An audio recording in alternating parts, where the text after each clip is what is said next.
Thanks, folks, for joining us today on this Thursday. Today's post talk on the live salon with Zach, that I host with Zach Williams. We are going to be speaking to Justin Garcia. He is the acting director of the Kinsey Institute at Indiana University. And this is an institute that researches and looks at human sexuality and relationships. Justin, who I'm super excited to talk to, he has co-authored dozens and dozens of academic articles, and he's the co-author of the book, Evolution and Human Sexual Behavior. So welcome, Justin. Welcome, Zach. It's so nice to see you guys. Hi, thanks for having me. Oh, we can't hear you, Justin. We lost you again. Great. Can you hear me? Yeah. Can you hear me? No. No, hello? Can you hear me? Maybe we need to pause. Yeah. It might be your headphones. They're not in. It might be your headphones. We can't hear you. No, I don't have them. I don't have them in, but Zach can hear me? Mm-hmm. Oh, you can hear him. Maybe it's just I can't hear him. Okay, cool. I just can't hear him. All right. Better. That was me. I couldn't hear you. Okay, can you hear me now? I can hear you now. Yeah, I love it. Okay, everyone's like, I can hear him. I hear him. That was good. That was my screw up. Anyway, could you guys hear me? Mm-hmm. Okay, good. Well, now we've lost Justin. All right. Well, let's kick this off now that we can all hear each other. First question that I'm dying to know, is the pandemic driving us apart, or is it pushing everyone together? Oh gosh. So what we're seeing in the data are both. I think it depends a little bit on who we ask. So there are some people who are being brought closer together by being in the same room. So some of the early studies that are happening, we launched a large study called Sex and Relationships in the time of COVID at the Kinsey Institute. So with my colleagues, Justin LaMiller, Kristen Mark, and Amanda Gesselman. And there are several other studies happening around the world. And what some people are saying that are in relationships, that the current moment is giving them more time to be with their partner. It's driving them closer together in some ways. But we're also seeing that it's resulting in a lot of problems for a lot of people, including sometimes too much of your partner, but also just the stress. The stress and anxiety of the world around us seems to be impacting our relationships. It's impacting our general social behavior and the way that we're managing stress, which inevitably impacts our romantic and sexual relationships. Yeah, I mean, that was going to be my next question. How does sex impact one's sexual life and one's intimate life? Mm-hmm. So we know that sexual satisfaction and relationship satisfaction are highly correlated, and we've known that for decades. In fact, what people often don't talk about is in all the big statistical studies, one of the strongest predictors of divorce is people's sex life, more so than finances or other factors. Do you have a percentage on that? Do you have a number?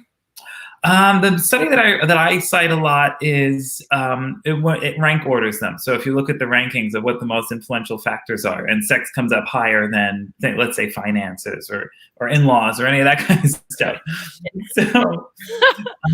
So we know that sex, and right now what we found is we asked people about their sexual behaviors, and what we found is that on average, people across relationship status, age, all these different demographics said that their sexual frequency had declined since the pandemic began. The quality of their sex life declined. Their sexual desire has declined.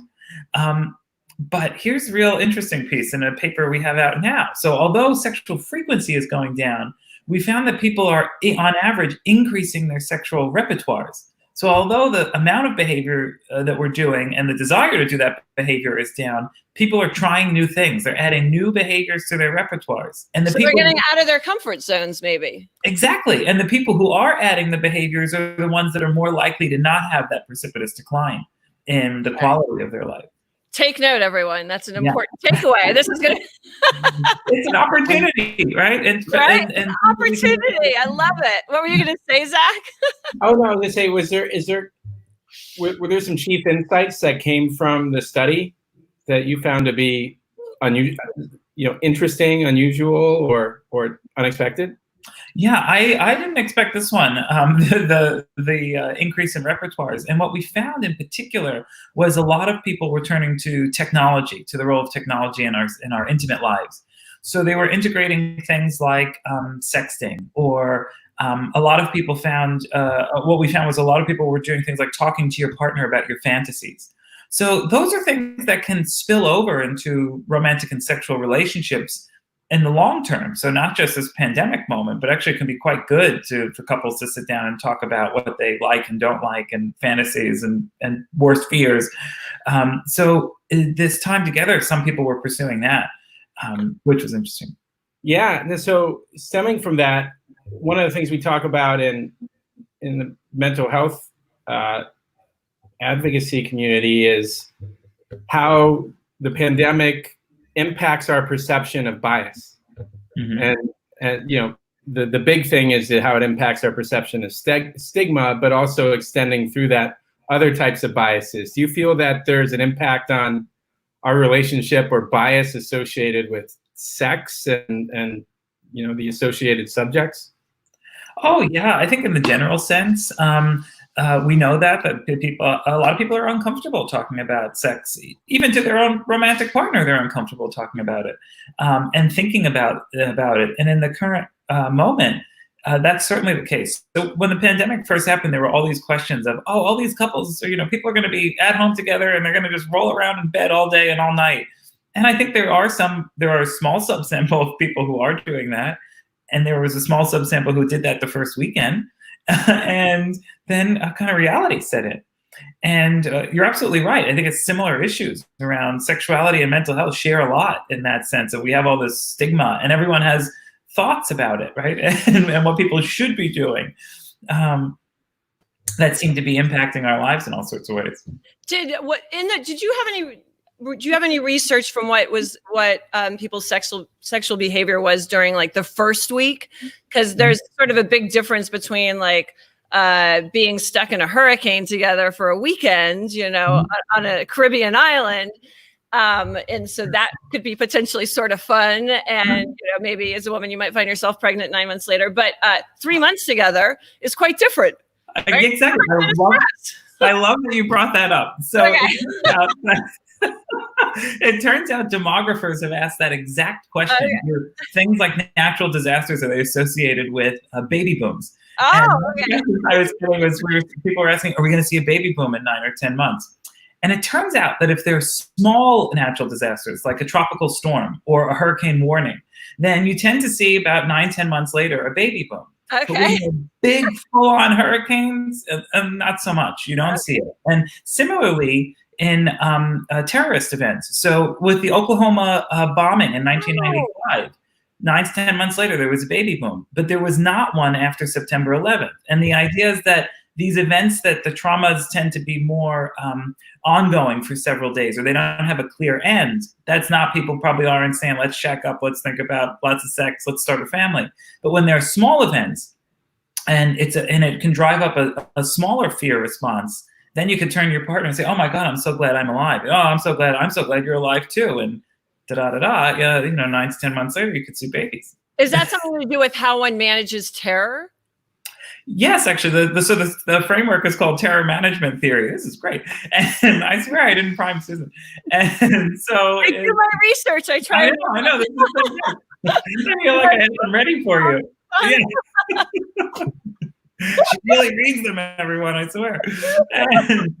And so what we know is that exactly how we process those sorts of events can really be helpful so the idea, when I say helpful, that they're adaptive responses to these difficult times for people. And sometimes what we will do is we'll try and reinforce our social relationships when we have these sort of sense of urgency, particularly when they're minor. Okay. Do you have any questions, Zach? I have so many questions to ask. I'm taking it all in. Yeah. Do you feel that one question I have is around intimacy, and do you feel that the isolation component, the distance, the physical distance associated with how we're fostering and facilitating relationships during this time, do you think it's impacting our perception of intimacy? Yeah, I think that's a good question. It's a really complex one. So what I think is happening is when we think of our close relationships, that there's a few issues going on in terms of social isolation. So we know that at the extreme end, social isolation is really bad for people. It's why most behavioral scientists are against things like solitary confinement, because it's too extreme for the human animal. But when we think in that sense, so by training, I'm a biologist, right? And I'm an evolutionary biologist. When I think in that sense, I think, well, we're a social mammal. What are the cornerstones of a social mammal? Touch, grooming behaviors, affiliation, physical connection. And I don't mean that as a euphemism for sex. I mean, real, cuddling and holding and whether we swaddle a baby or we hug a loved one. And what we're seeing is that people aren't getting as much of that right now. And that is very basic to what it means to be a social mammal, what it means to be a primate, what it means to be a human. We see that patterns of touch are important cross-culturally for millions of years. So those things, I think, are really difficult for people. We also know that humans have a penchant for what we call the need to belong, to feel connected to other people. And so what we're seeing now, dive into your question more, is that people will always crave intimate connections. And sometimes they're sexual, sometimes they're passionate, sometimes they're our family, sometimes they're our best friends, sometimes they're just people that we want to interact with, that we don't know all that well. And so we crave those sorts of close personal relationships.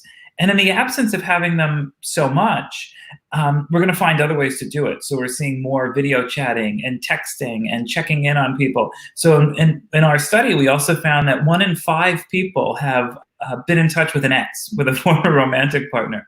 I think that's part of the same pattern. As people, we're looking for ways to connect with the social world. And because we know we're not supposed to be out doing it, we feel more disconnected than even more disconnected than we actually are. I read this phrase called skin hunger, which I think does sort of describe it, right? As humans, we do want to be touched, right? And doesn't touch lower our cortisol, so that, which ultimately is probably good for COVID, less inflammation, less stress. And but I thought, what a great term, skin hunger, because as you said, we are animals. And it will drive up, physical touch will drive up oxytocin, which is also, it's associated with immune function. It's an anti-inflammatory. It's associated with reduced anxiety. There's a physiology to I love that term, skin hunger. I'm going to use skin hunger. Isn't that a great, it's such a great term. Oh, sorry, what were you going to say? Oh, just that. So for people who necessarily can't experience physical touch for a number of different reasons, you mentioned text, video chat, things like that. Are there proven effective analogs to the physical touch? Is there a way to help drive oxytocin production and reduce cortisol, ultimately reducing stress through, some sort of exercise or things that you would recommend? So part of, I think, what we're seeing is there was a larger pattern happening separate from the pandemic, and that was the infusion of technology into our personal lives, and particularly our romantic and sexual lives. So over the last decade, we've seen things like the rise of sexting behavior, of the role of phone and finding ways to connect. So to that question, so we know there was a study done a few years ago on having parents and children talk by the phone. And you would get the most rise in oxytocin if you had a physical interaction. You walked in a room with your mom or dad. But you could also pick up the phone and you get a little bit of an increase from it. You can kind of get a little bit of a punch of that physiology, of the social bonding that happens. So we know that that can happen over these technologies, but it's not quite the same. So it's probably somewhere in between the real stuff, the physical connection. And there's all sorts of reasons why some people can't do it. And some people don't like to do it, particularly in the current moment. If you have high disease or disgust responses, for instance, which is a psychological adaptation to avoid disease. Some people have that adaptation tuned up pretty high, and they don't really want to be around anyone right now. In our research team, we keep talking about kissing as an example of that, right? For some people, the notion of kissing right now is totally repulsive. And others can't wait to get out and start making out again. Are you going to study how, the after effects? Is kissing going to go down? Yeah, I think one of the things we're doing in our current study is longitudinal, is trying to track over time. And are things like touching and kissing, or, are people we're going to shake hands like we used to at work? How are we going to now, what's going to be the new salutation in the office? Do we hug? Do we shake hands? Hopefully you're not making out with your coworkers, but, what are all the different ways where we do connect, whether it's just social relationships, particularly romantic and sexual, though, and dating. Right. And does that change? Or if you're on the dating market and do you and you're on a few dates, do you kiss them all? I think those things are probably going to change, but we need more data to know. Can you speak to it all, how people's behavior has changed over the last couple of months? I mean, certainly there's been a lot written about it with regards to using the various dating apps, because I think only maybe Bumble has like video in the app, but how folks have changed their behavior and adapted really quickly. Yeah. So my colleague Helen Fisher and I, for the last 10 years, have been doing a study with Match.com called Singles in America. And we've been tracking the behavior of singles in the United States. There's over 100 million single adults in the US today. And what we found in that study is that the internet dating websites and apps have become the most common way for singles to meet someone in America. So if you ask a single adult, where did you meet the person you went on your last first date? Over 40% said through a website or app, as compared to last year, only 6% said through a bar. So although we always think, you're going to go out in a bar and meet someone, statistically, most people are doing it through these technologies now. So what's changing on those platforms? One of the things, at least among Match users, that Match has reported is that the conversations seem to be a bit more engaged. So there's more messaging happen. They're really trying to get to know the person. Whereas in the past, you'd say, don't message a person for 4 days, message 10 times and then say, let's get a cup of coffee or a cocktail. Now people are messaging for weeks, and it's going to get very tiring if you're single and you're doing it on different apps. You just have a lot of interactions going on. I mean, people already have Zoom fatigue. Now they're going to have maybe app fatigue. I don't know. Yeah, and you could have several of people that you're talking to across different platforms. Yeah. But what's interesting is I think people are learning more about these potential partners than they were previously. So it's again, I think, an opportunity to really think about our people's dating skills. Can we cultivate dating skills to really to talk or text or do video chats? That's the other thing that we see that's on the rise. More people are open to doing video chats. More singles are open to doing video chats as part of dating. Yeah, they're all used to now getting like changed and putting on makeup for their Zoom work calls. So might as well. Exactly. So Bumble was mentioned earlier. Is there a video platform or a platform that people are gravitating towards to achieve it? Is it still the Zoom, the Zoom experience, or is there another service or emergence of an experience that people are gravitating towards? So the data that I've seen from the sort of corporate side seems to be a little bit mixed. In terms of, I think a lot of us tend to think of things like Zoom and Skype more for professional context and then using things like FaceTime. But there's now a proliferation of mechanisms that we can connect. And the thing I find really interesting about this is I've been thinking for years people should be doing a video chat before you go on a date.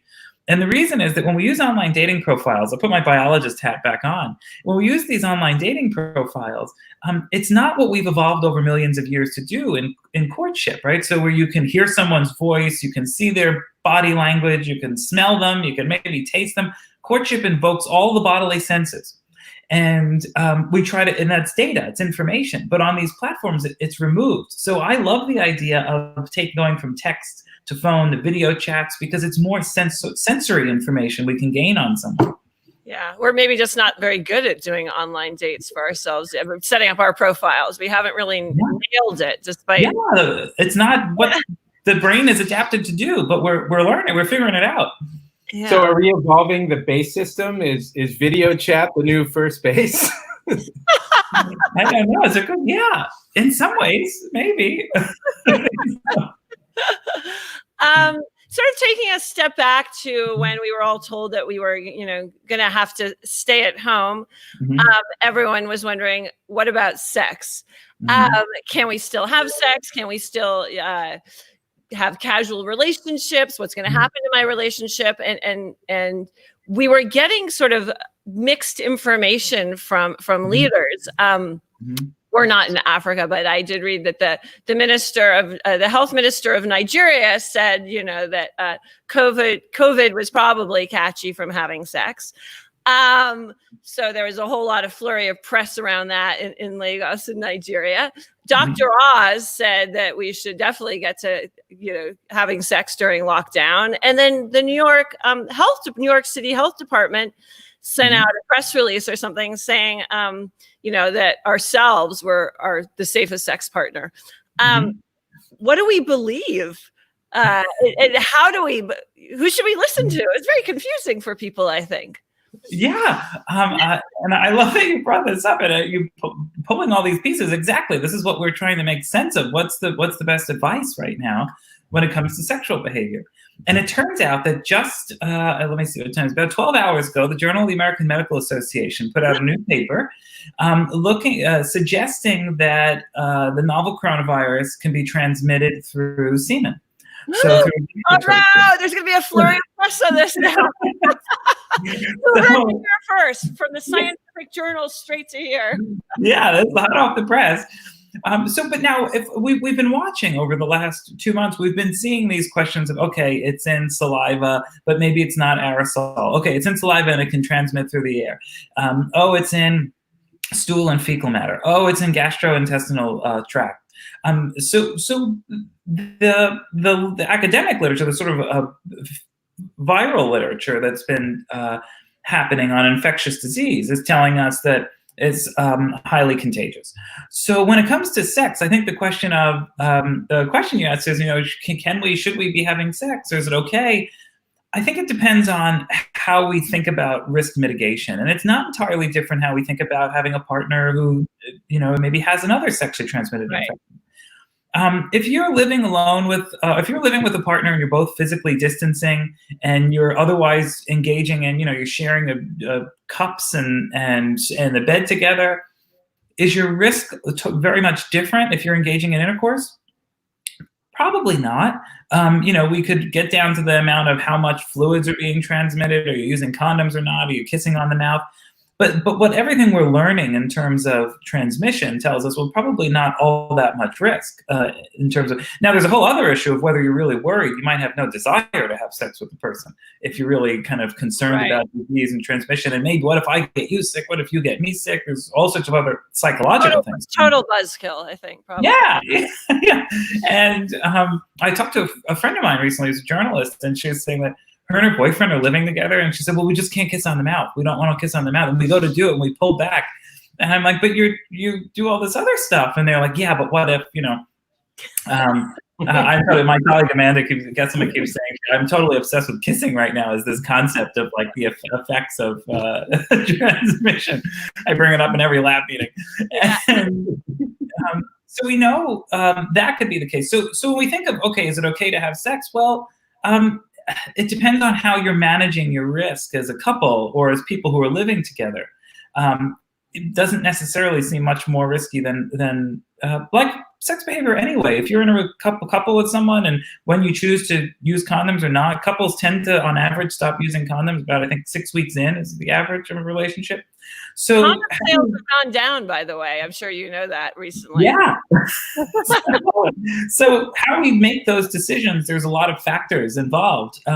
So I think it's it's fine to be engaging in sexual activity. It's important for people and for relationships, but doing it in a way that engages in risk mitigation as much as possible. Yeah. So as I was just saying, condom sales have gone down, which I thought was interesting. And then more interesting to me, frankly, was the potential shortage of condoms when we don't have lockdown anymore, because most condoms are made in Malaysia in the rubber factories, and many of them have shut down for a period of time. So they're not making so many condoms right now.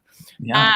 And also we need like economic factors. Can people afford to go get contraceptives? Are they leaving their houses? Are they unemployed? Right. The things that sexual health has been interested in for a long time. Oh, actually, we can learn a lot about the sort of HIV epidemics and the questions to think about in terms of being safe. Oh, look, we have this from Raghu.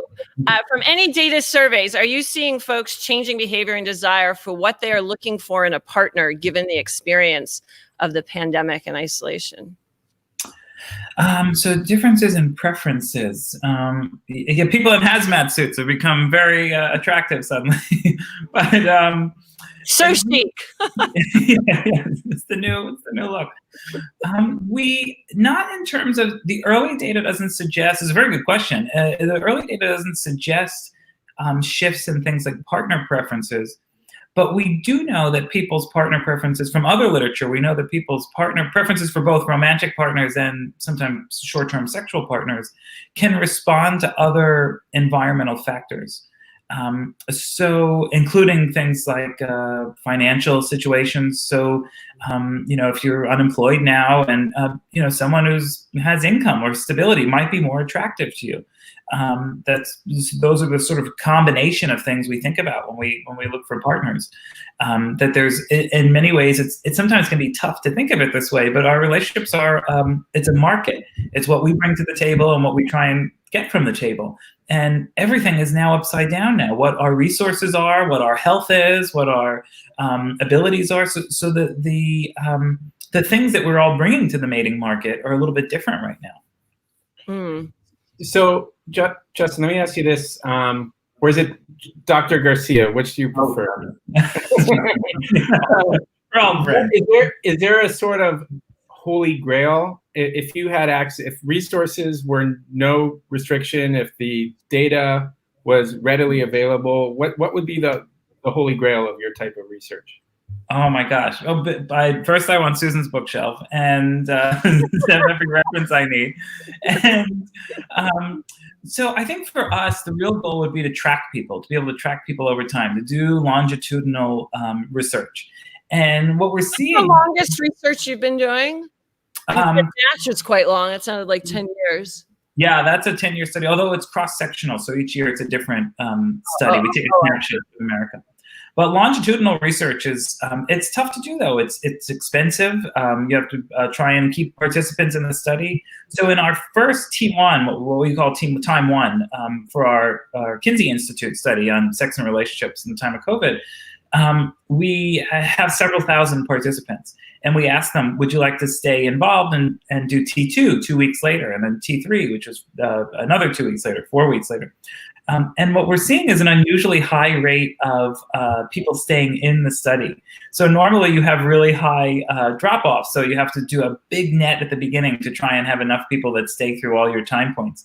The nice thing is that people are committed to helping science and I think are home and bored and an opportunity to make a little money. And so we're seeing an unusually high rate of people staying in the study. But for me, I think for my whole team, for me, Justin, Kristen, Amanda, our real treat would be having several thousand people that follow through over time. Because then we could see both cross-sectionally, how's the pandemic affecting your sex life, your relationship? I mean, even we just look at general loneliness, for instance. Yeah. But then also, is that changing over time? I think something you said earlier, for instance, is, the first few weeks, maybe you're kind of fun and for some people, but then over time, it can become a little difficult. If you're one of the 30 million or 35 or 34 now, just been laid off, it becomes a whole lot less fun, I think. Oh, yeah. We have so many questions here. How do you think COVID will impact having new sexual partners for single people? once the stay-at-home mandates are lifted? Are they all going to go crazy? Oh gosh, I've been thinking this question. Thanks, Marina, for sending this. I've been thinking this question. There's a part of me that wonders, is it going to like open up the gates and everyone? Is Manhattan going to go bananas if it's a hot summer, right? Sunny every day. People are in their tiny apartments. They're like, enough. Yeah, that is sort of like a post-isolation moment. Yeah. I think at least from what we're seeing now is, so one question I often ask myself as a biologist is, how does the organism respond to the environment? And what we know right now is that our autonomic nervous systems, our physiology is responding to an environment that we know is characterized by threat, that there's fear out there. Now, one line I like to use sometimes is, we never see gazelle mating in front of a lion, right? When you go out in the natural world, mating psychology, mating behavior, it's not things about threat and worry or depredation or death. That's not conducive to mating behavior. That was a great quote in the Wall Street Journal. Thank you. You're welcome. I was like, that is a good quote. I meant to do something with that. Yeah. And we know, so I think there's a little bit of that going on, that the world's on fire. It makes me, when I was at postdoc, I wanted to do a study where my postdoc mentor was one of the world's leading specialists in sexual arousal. And I said, I wanted to do a study, Julia Hyman, I wanted to do a study where we put people in the sexual psychophysiology lab and then did something like set off a smoke detector and like pump smoke under the door to see how quickly sexual arousal response would shut down in light of fear. And that. And I remember telling her this one day, and she looked at me dead seriously and said, "Are you insane? We can't do that." Oh, okay, yeah, I guess it's. So we found your holy grail. I see. Yeah, absolutely. But the idea of how quickly our physiology shift, and then so I think for Marina's question too is our body is going to still be in that state of threat response, of feeling that the environment is unsafe. Not only the environment, but the people in the environment might be unsafe. Or even if I'm high empathetic, maybe I'm unsafe and I'm exposing other people in the environment. So there's going to be a lot of that stuff going on that I think we're not going to be quite. That's not a condition for being, really interested in. It's got to be pretty localized, though. I mean, what's going on in Florida or what's going on in Houston is quite different from what's going on in the Lower East Side to San Francisco, which seems to be sort of a ghost town right now. I mean, I think there's all these other factors as well, right? I mean, yeah. And there's what sociologists call the contact hypothesis. So it's often been described in things like sexual orientation. You kind of know it's out there, but until you have a gay uncle or a lesbian niece, right. So I think we're going to start to see that as we start to see more people know someone who's been seriously ill or died. Then you start to say, oh, okay, this is really serious. It's like that, if the headlines weren't serious to you, when you suddenly know someone, it's similar to the work I think that Zach does and what we know about mental health and stigma. That stigma can kind of shift sometimes when people know it's affected their own family unit or their friend network. Sure. We have so many other ones. I'm just going to put these up there. Clinton from South Africa. Who knows what's happening in South Africa? I know some people are still hooking up for sex using apps because the risk is not as strong as the desire to physically touch. We know that the desire to touch, we saw it with HIV to a certain extent, not so surprising, but shocking to some. It is. I mean, there's lots of people who have a lot of things to say on this. Preachy or not preachy Yeah, and I was talking to someone recently who said it was making them think differently about their friends, the ones that they knew were kind of going on apps and hooking up, and this is in New York, and it's like, well, they thought differently about those people now because of the potential risks that they were putting themselves and others in. But we know sex is a motivating factor for a lot of people. It was why we're so interested in studying it right now, exactly trying to understand who those people are and why they're doing it and why they're not doing it. And we're animals and people have desires, right? Yeah. Yeah. Well, stemming from that too, do you find there's been a change in people's inhibitions around this?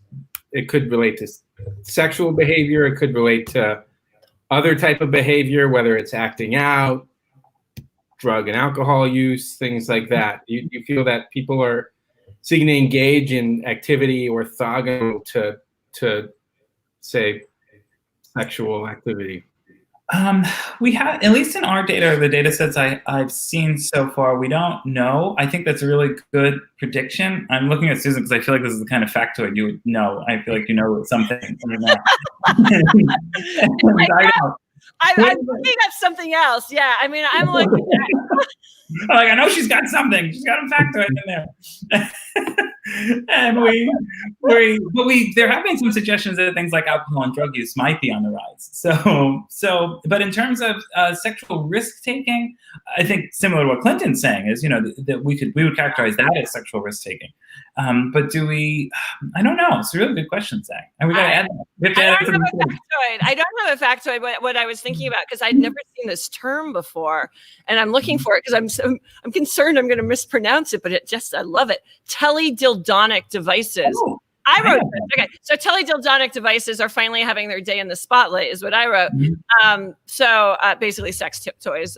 The sales of sex toys have gone up. So that was me more thinking of people are maybe getting out of their comfort zones.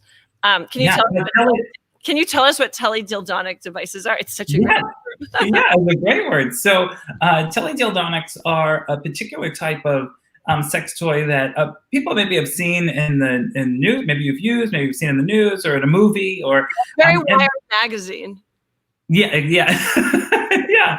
And it's for things like you could be over a video chat and you could be controlling a sex toy with each other. So it's a way to engage in sexual activity at a distance. So early on, there was a lot of interest in this for things like long distance couples. Could you still have a sex life?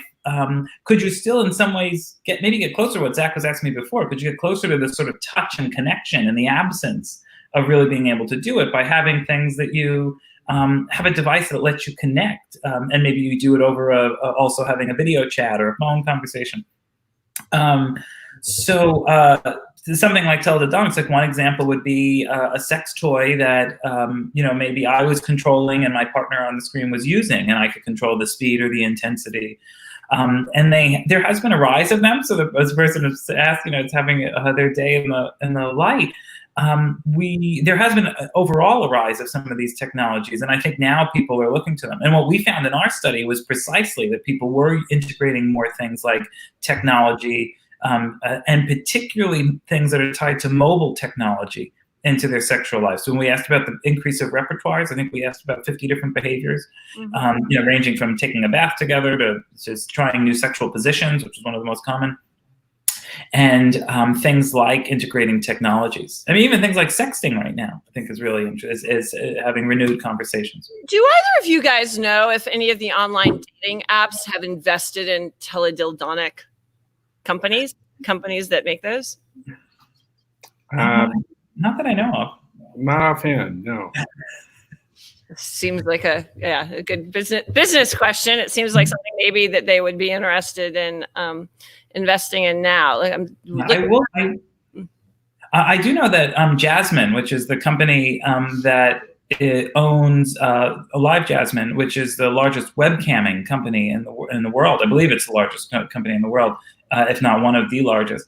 And we had done some research with Jasmine fairly recently, within the last year. Yeah. And what they're finding is very high rates of people who are connecting on a platform that seemingly, a lot of people think, camming, it's for engaging in just sexual activity, but pretty high rates of people doing it for just conversation and emotional connection. Loneliness. Loneliness, exactly. That's the part that's really so human, the desire to connect in any way possible. Yeah. And porn, we haven't spoken about that. That must have has that gone up? But then maybe people are with their partner and their partner doesn't want to see. I don't know. Has porn gone up over the last few months? Exactly what you just said. And so that there are people who are doing things like pornography use and camming, and some people might be doing it with their partner now. But then we also know that there are other people who maybe you used to do it before your partner got home from work, or you did it when they were out walking the dog in the morning. Right. And now we're around each other all the time, that you don't quite have that privacy to do some of the things that you may have done, either masturbation or using things like pornography. Yeah. Could open up a whole new conversation and change habits afterwards. Question from Maya. How is the increase in depression and the increase in sexual repertoire correlated when the two phenomena are generally thought to be caused by opposite mental states. And Zach, I'm curious, I think you will know more than I do about what's going on with the thoughts about rates of depression right now. For the first part of that, I haven't been tracking that data. I don't know what some of the studies are telling us. Well, there's several studies in process right now. I think at least from what I've seen, it's primarily latent tendencies are more pronounced and more expressed. Yeah. Meaning if you have a propensity to engage in, say, drinking, things like that, there's generally more usage. If you have a propensity for anxiety or depression, things like that, it's generally exacerbated. That said, there's still a lot of ongoing research about it.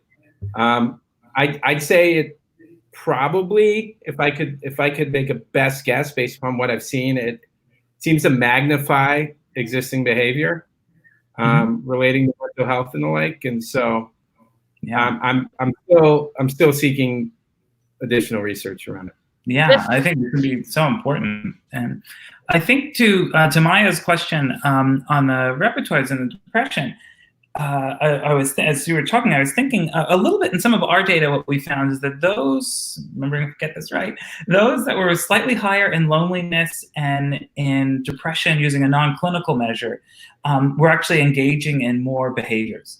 So they were expanding their repertoire. So in some ways, what we argued in this recent paper was that it might be almost a way that people, I don't want to say coping, that as a psychological term that's a little bit loaded, but as a way to respond to their heightened feelings of loneliness and depression, they might be trying to connect with people or might be trying to do new things. So humans tend to be pretty resilient in all sorts of situations and finding ways to try and respond to that. So on average, those that had pandemic-related loneliness were doing things like not increases in sexual behavior, but increasing their repertoires and things like that. And part of that is we know that if you're in a depressive state, for instance, or if you're high anxiety or high depression, you can have a decrease in your sexual desire and sexual satisfaction, your sexual interest. But there can be different mechanisms at play for why that's the case. So it's so, for instance, when we think of our sexual interest, my colleagues at the Kinsey Institute many years ago, Eric Janssen in particular, did study on what they call sexual excitation and sexual inhibition, what's called the dual control model. And rather than thinking of arousal as something as a lever that we just turn on and off, or sexual interest, what Eric would say is think of it as a gas and a brake pedal. And we can have the gas pedal, which is the excitation, which makes us sort of ramp up and get excited. And then we have a brake pedal, which is the inhibition, which slows us down. And at any given time, we can be hitting the gas and the brake. It's why we don't walk around aroused all the time, but most people don't, because we have a brake pedal. And it's why we are able to ramp up, because we have a separate gas pedal. So, and those are tied to different physiological and psychological mechanisms. So, sorry, Maya, there's a really long answer to your question, because there's a lot of pieces to that complex puzzle. Here's a note again from South Africa. I'm hearing about people who are panicking about their partners seeing them with gray hair and without Botox for the first time. And feeling unattractive and unsexual as a result. Yeah. Privileged corona problems. At least we're all in it together, right? I think exactly. Everyone's not looking maybe their best, or maybe they're looking way better than they were before, in fact. Can you tell us a little bit about the Kinsey Institute? So it's at Indiana, and it's been around since the 40s. Can you tell us any more? Who studies there? And sure, I'd love to. Yeah. So the Kinsey Institute, we just celebrated our 73rd birthday in April, just a few weeks ago.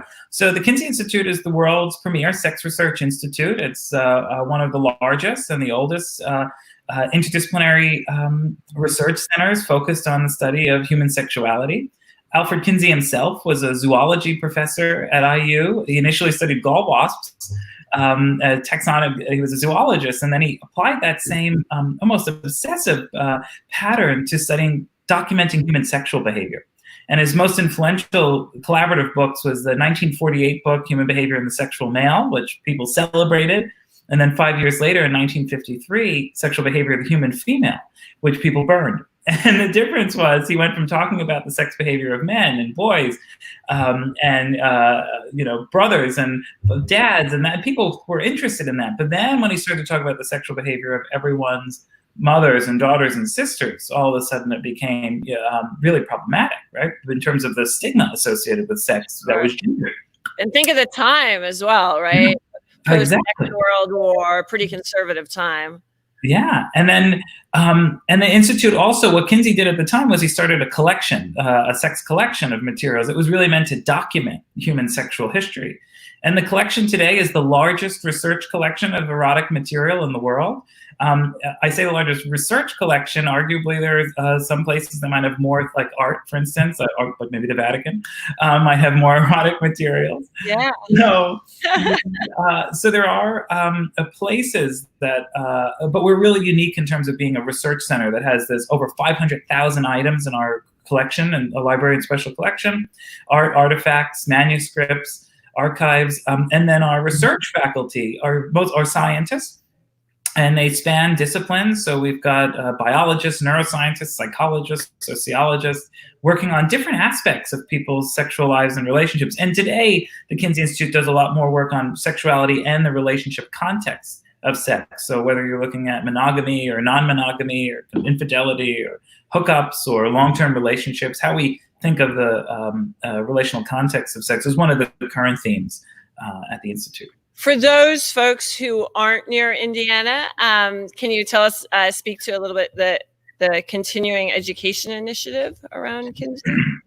Yeah, I'd love to. So we've got the Institute. We now have Dr. Jessica Hilley, my wonderful colleague, is helping us launch this new education program at the Kinsey Institute. So we have courses available online that people can take. They range from 30 minutes to an hour and a half. Most of them. Everyone, we're running the website along the bottom, so you can find more information there. Yeah, definitely. Go to the Kinsey Institute. I read about this and I was like, ooh, some of our users might. Viewers might want to sign up. Thanks. Come check out our website and follow us on social media, on Twitter and Instagram. We actually do a series now. Our curator, Rebecca, does a series on Instagram with showing some of our artwork. We're now able to share it with the world. Nice. Showing our artwork on Instagram and our you can watch our modules online.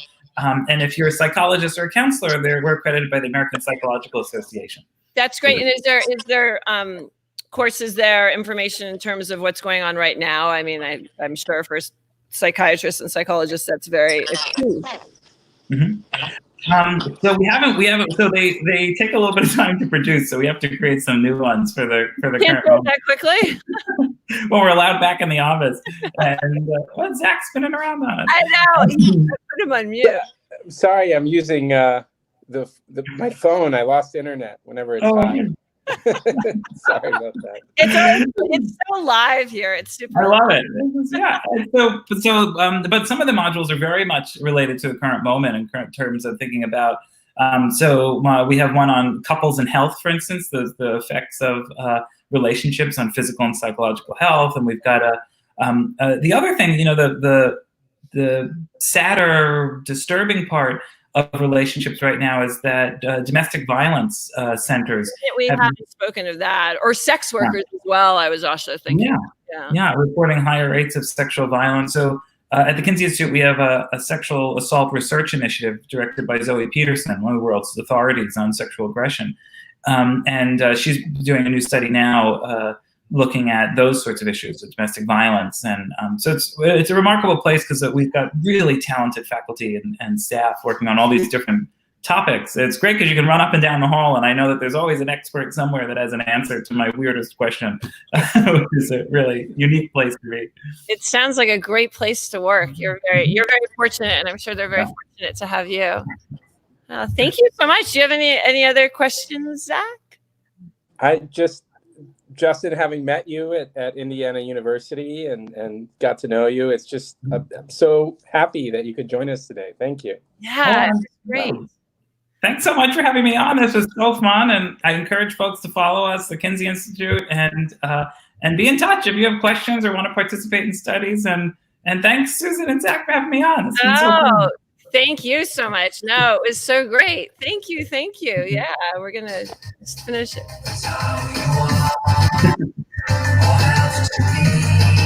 Oh, this is so